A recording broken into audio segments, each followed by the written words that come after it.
നമഃ ശിവായ. ശിവഭക്തന്മാർ അറിഞ്ഞിരിക്കേണ്ട ഒരു കാര്യമാണ്,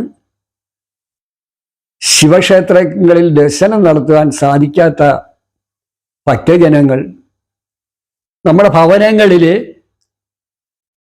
പരമേശ്വരൻ്റെ ഫോട്ടോയിലോ ഏതെങ്കിലും മനസ്സിൽ ധ്യാനിച്ചുകൊണ്ടും രാവിലെ എണീറ്റ് കുളി കഴിഞ്ഞ് നമുക്ക് വലത്ത് കൈയിൽ ഭസ്മമെടുത്ത്, ഭഗവാന്റെ ഏറ്റവും വലിയൊരു പ്രസാദമാണ് ഭസ്മം. ഭസ്മം എന്ന് പറഞ്ഞു കഴിഞ്ഞാൽ, ഭസ്മം നമ്മൾ അഗ്നിയിൽ കത്തിച്ചാൽ പോലും അതിൽ വീണ്ടും ഭസ്മമായി തീരുന്നു. ഭസ്മത്തിന് വീണ്ടും ഒരു രൂപം ഉണ്ടാകുകയില്ല. അത് ഈ ഭസ്മത്തിന് മാത്രമേ അങ്ങനെ ഉണ്ടാവുള്ളൂ. ബാക്കി ഏത് സാധനം കത്തിച്ചാലും അത് വേറെ രൂപമായിട്ടങ്ങ് മാറും. പക്ഷെ ഭസ്മത്തിന് അങ്ങനെയല്ല. ഭസ്മം കത്തിച്ചാലും ഭസ്മമായിട്ടങ്ങ് മാറും. അതാണ് പരമേശ്വരൻ്റെ ആ ഒരു ഇഷ്ടപ്പെടുന്ന ഭക്തജനങ്ങൾ, പരമേശ്വരൻ്റെ ഭക്തജനങ്ങൾ ഭസ്മം ധരിക്കുന്നത്.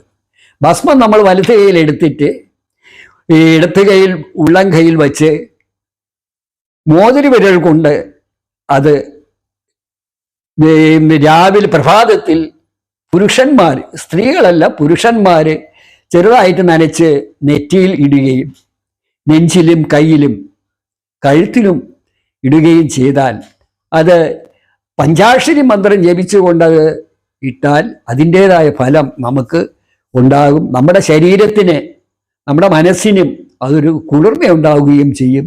അങ്ങനെയുള്ളൊരു പുണ്യ പവിത്രമായ ഒരു പരമേശ്വരൻ്റെ ഒരു പ്രസാദമാണ് ഭസ്മം. ഭസ്മത്തിന് അത് വലിയ പ്രാധാന്യമുണ്ട്. നമ്മുടെ ശരീരം അവസാനം ഭസ്മമായി തീരുന്നു. ഏതൊരു വസ്തുവും ഭസ്മമായി തീരുന്നു. ആ ഭസ്മത്തെയാണ് ഈശ്വരൻ്റെ പ്രസാദമായി നാം അണിയുന്നത്. നമ്മളും അവസാനം ഭസ്മമായി തീരും.